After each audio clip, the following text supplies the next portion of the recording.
Қаржылық пирамида, әдемі уәде, ащы шындық. Бүгін жеңіл ақша табу деген жарнамалар көбейді. 100 мың сал, 500 мың аласың дейді. Бірақ бұл ұзақ.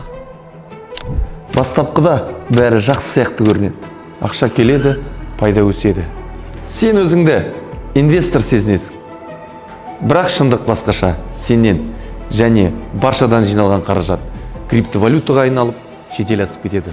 Ал ол кімнің әмиянына түскені белгісіз. Бір күні бәрі жоғалады. Сайт жабылады, хабарласа алмайсың.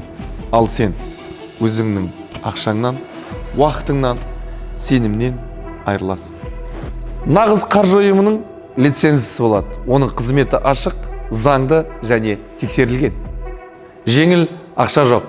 Сенің ең үлкен капиталың ақыл мен сақтық. Қаржылық пирамидаға алданба.